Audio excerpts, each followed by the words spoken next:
Assalamualaikum warahmatullahi wabarakatuh. Pertama-tama, perkenalkan nama saya Dwi Hartini dengan NIM 241252389 dari kelas ID semester 3. Dari kelompok satu ingin mempresentasikan hasil kerja kelompok kami dengan materi lipid. Yang pertama adalah definisi umum. Lipid merupakan golongan senyawa organik kedua yang menjadi sumber makanan dan kira-kira 40% dari yang manusia makan setiap hari. Suatu lipid didefinisikan sebagai senyawa organik yang terdapat dalam alam serta tak larut dalam air, tetapi larut dalam pelarut organik non-polar seperti suatu hidrokarbon atau dietil ether. Yang kedua adalah klasifikasi lipid. Klasifikasi lipid dibagi menjadi tiga. Yang pertama ada lipid sederhana, ester yang terbentuk dari asam lemak dengan beberapa gugus alkohol yang terdiri dari yang pertama lemak, bentuk ester asam lemak dengan gliserol. Minyak merupakan bentuk cair dari lemak. Kedua ada lilin, bentuk ester asam lemak yang memiliki berat molekul besar dengan bentuk alkohol monohidrat. Yang kedua ada lipid kompleks, yaitu ester yang terbentuk dari asam lemak yang mengandung gugus lain yang teradisi pada gugus alkohol atau asam lemak. Lipid kompleks sendiri ada menjadi tiga, yaitu pertama fosfolipid, lipid yang mengandung residu asam fosfat. Molekul ini mengandung basa nitrogen substituen lainnya, misalnya gliserofosfolipid yang memiliki gugus alkohol berupa gliserosphingosfolipid, memiliki gugus alkohol berupa sphingosine. Yang kedua ada glikolipid, glikosphingolipid, yaitu lipid yang mengandung asam lemak, sphingosine, dan karbohidrat. Yang ketiga ada lipid kompleks lainnya, misalnya sulfolipid, aminolipid, dan lipoprotein. Yang terakhir dari klasifikasi lipid ada lipid prekursor dan derivat. Contohnya yaitu lipid kategori ini adalah asam lemak, gliserol, steroid, aldehid lemak, keton bodies, lipid yang terlarut pada vitamin dan hormon. Asam lemak. Yang pertama ada nomenklatur asam lemak. Asam lemak merupakan komponen penyusun lipid yang memiliki bentuk berupa kepala dan ekor. Kepala asam lemak berupa gugus karboksil yang diberi nomor karbon 1 dan ekor berupa senyawa hidrokarbon jenuh atau tak jenuh. Karbon setelah gugus karboksil diberi nomor 2, 3, 4, dan seterusnya. Asam lemak memiliki karbon sekitar 4-36. Adanya ikatan rangka pada rantai karbon menyusun asam lemak. Biasanya sering dilambangkan dengan delta yang diikuti dengan nomor karbon yang memiliki ikatan rangkap. Seperti di bawah ini. Yang pertama ada asam stearat yang memiliki panjang rantai karbon 18, tidak memiliki ikatan rangkap atau jenuh, tidak adanya ikatan rangkap atau lurus, serta termasuk asam lemak jenuh. Biasanya memiliki titik leleh yang tinggi. Yang kedua, biasanya banyak ditemukan pada hewan lemak. Yang kedua ada asam oleat. Yang asam oleat sendiri memiliki panjang rantai 18 karbon, memiliki ikatan satu rangkap. Ikatan rangkap berada posisi karbon ke-9 dihitung dari ujung karboksilat, yaitu di sini. Di sini. Karbon nomor 9. Ikatan rangkap ini biasanya disebut cis sehingga rantai sedikit bengkok. Titik leleh bersifat titik leleh lebih rendah dibanding asam stearat. Biasanya bersifat cair serta termasuk asam lemak tak jenuh tunggal atau MUFA. Yang ketiga atau yang terakhir ada asam linoleat yang memiliki 18 rantai karbon, memiliki dua rangkap ikatan. Ikatan rangkap di posisi C9 dan C12. Ini di 9 dan 12. Dua ikatan rangkap cis menyebabkan rantai memiliki semakin bengkok. Titik leleh lebih rendah daripada asam oleat, termasuk asam lemah tak jenuh ganda. Biasanya ditemukan pada minyak bunga matahari serta minyak jagung. Yang ketiga ada asam lemak, yang kedua ada asam lemak jenuh dan tak jenuh. Asam lemak jenuh adalah asam lemak yang rantai hidrokarbonnya berbentuk tidak memiliki ikatan rangkap, sedangkan asam lemak tak jenuh memiliki ikatan rangkap. Seperti pada di gambar, asam lemak jenuh rantainya lurus karena tidak memiliki ikatan rangkap. Semua atom karbon terikat oleh ikatan tunggal yang menunjukkan rantai tersusun rapi dan lurus. Pada gambar di sebelah kanan, nah, maaf. Pada rantai sebelah kanan yang ini, pada model bola terlihat rantai padat, lurus dan tidak melengkung. Karena sifatnya yang lurus, asam lemak jenuh dapat menumpuk rapat sehingga cenderung berwujud padat serta meningkatkan titik leleh. Yang B, asam lemak tak jenuh memiliki ikatan rangkap di dalam rantai, ditandai oleh lekukan warna biru. Yang ini lekukan warna biru, serta ikatan rangkap ini umumnya berkonfigurasi chip sehingga menyebabkan rantai membengkok atau berkelok, tidak bisa menumpuk rapat. Pada model bola atau gambar di sebelah kanan, terlihat jelas rantai membengkok. Akibat adanya ikatan rangkap, biasanya cair pada suhu kamar, titik leleh lebih rendah dibandingkan pada asam lemak jenuh. Berikut adalah nama atau macam-macam asam lemak jenuh.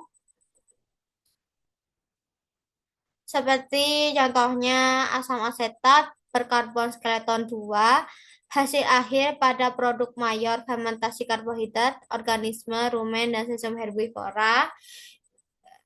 Ada lagi contoh asam butirat, asam valerat, dan asam kaproat yang memiliki karbon skeleton 4, 5, dan 6. Jenis biasanya ditemukan pada butter, jenis lemak pada butter, salah satu hasil akhir produk fermentasi karbohidrat organisme rumen dan sesum herbivora. Pada asam laurat dan miristat, skeleton berkarbon skeleton 12 dan 14. Biasanya asam laurat ditemukan pada asam lemak pada kayu manis, biji palem, minyak kelapa, dan butter. Sedangkan asam miristat ditemukan pada asam lemak pada pala, biji palem, minyak kelapa, dan butter. Sedangkan asam palmitat dan stearat yang memiliki karbon skeleton 16-18 biasanya ditemukan pada lemak pada tumbuhan dan hewan. Sedangkan asam aracid yang karbon skeletonnya 20 biasanya ditemukan pada minyak kacang tanah. Berikutnya struktur asam lemak jenuh. Pada di gambar ada 3, yaitu prostaglandin, tromboksan, dan leukotriena. Ketiga ini merupakan 3 jenis eikosanoid, yaitu molekul sinyal penting yang berasal dari asam aragonit. Ketiganya ini merupakan senyawa derivat dari asam lemak eikosapolinoat yang terdiri dari 12 karbon, seperti yang dijelaskan tadi. Pada prostaglandin, strukturnya memiliki cincin siklopentana, terdapat gugus hidroksil, gugus karbonil, dan rantai karbon panjang di kedua sisi cincin. Di sini. Yang kedua ada tromboksan yang memiliki cincin oksan berbeda dari prostaglandin. Ada gugus hidroksil dan rantai C panjang. Bentuknya lebih tertutup karena sifat TX2 sebagai molekul reaktif. Yang ketiga ada leukotriena. Leukotriena tidak memiliki cincin, berbentuk rantai panjang, memiliki ikatan rangkap konjugasi yang ditandai dengan area warna biru. ini segitiga biru. Struktur ini mudah diubah menjadi LTB, LTC, dan LTD. Eko Ekosanoid sendiri adalah klasifikasi dari asam lemak tak jenuh. Berikut adalah macam-macam asam lemak tak jenuh. Yang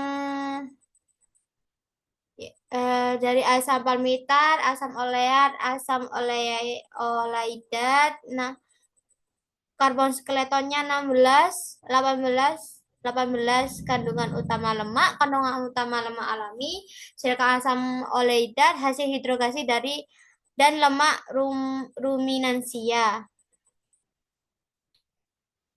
Serta asam linoleat, karbon skeletonnya 18, biasa ditemukan pada jagung, kacang kacang tanah, biji kapas, kacang hijau, dan minyak nabati. Asam palmitat, asam oleat, dan asam oleadat merupakan asam monoleat atau satu rangkap, sedangkan asam linoleat adalah asam dienoleat, yaitu memiliki dua ikatan rangkap. Yang selanjutnya ada asam trinoleat atau asam lemak tak jenuh yang memiliki tiga rangkap, yaitu asam linoleat, karbon skeletonnya 18, sebagian besar terdapat pada minyak nabati seperti evening primrose oil dan borage oil, sebagian kecil pada minyak hewani. Ada lagi asam alfa linoleat berkarbon skeleton 18,3, terdapat pada biji rami. Selanjutnya ada asam tetraenolat yang memiliki asam lemak tak jenuh yang memiliki 4 ikatan rangkap. Terdapat pada lemak hewani dan minyak kacang tanah serta komponen penting penyusun fosfolipid pada hewan memiliki karbon skeleton 20. Selanjutnya ada asam pentaenolat atau asam lemak tak jenuh memiliki 5 ikatan rangkap. Karbon skeletonnya ada 20/5 karena memiliki 5 ikatan rangkap. Jadi karbon skeletonnya 20/5. Biasanya terdapat pada komponen penting dalam minyak ikan seperti minyak ikan kod, makarel, menhaden, dan salmon. Yang terakhir ada asam hexaenoleat atau asam lemak tak jenuh yang memiliki 6 ikatan rangkap. Contohnya asam sulfonat, yaitu karbon skeletonnya ada 20/6, terdapat pada minyak ikan dan fosfolipid pada otak. Pada pada asam lemak tak jenuh memiliki satu rangkap, memiliki karbon skeletonnya yaitu perbandingan 1. Pada 2 ikatan rangkap ada 2, pada 3 ikatan rangkap ada 3, pada 4 ikatan ada 4, pada 5 ikatan rangkap ada banding 5, dan 6 ikatan rangkap ada perbandingan sampai 6. Yang selanjutnya ada uji. Di sini kelompok 1 memakai 2 uji. Yang pertama ada uji ketidakjenuhan. Dengan cara kerjanya yaitu memasukkan 4 mili klorofon dan 4 tetes iod hub ke dalam tabung reaksi, kemudian dikocok menggunakan korteks hingga terbentuk warna merah muda.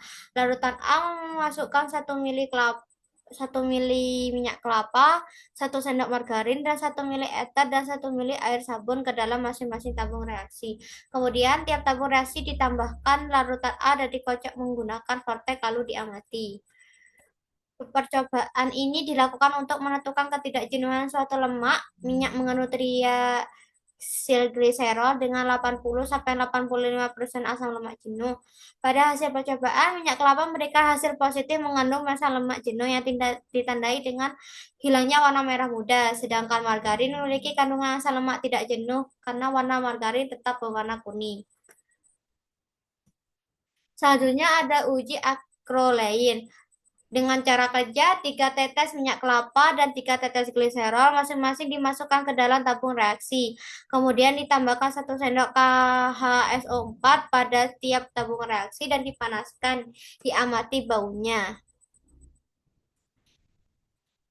Seperti pada di tabel, minyak kelapa sebelumnya berbau minyak. Ketika sudah ditambahkan larutan, KHSO4 berubah menjadi tengi. Positif akriloid.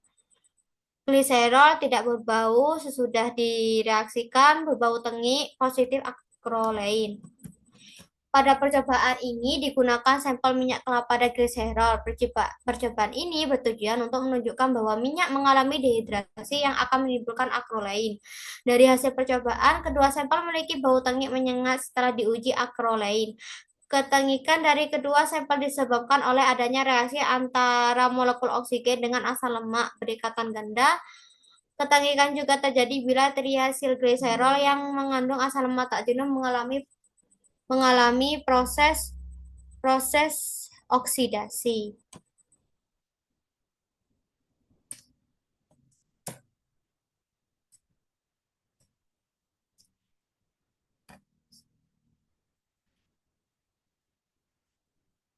Berikut pemaparan saya terkait tentang lipid. Mohon maaf, selebihnya mohon maaf jika ada salah kata. Terima kasih. Sekian dari saya. Wassalamualaikum warahmatullahi wabarakatuh.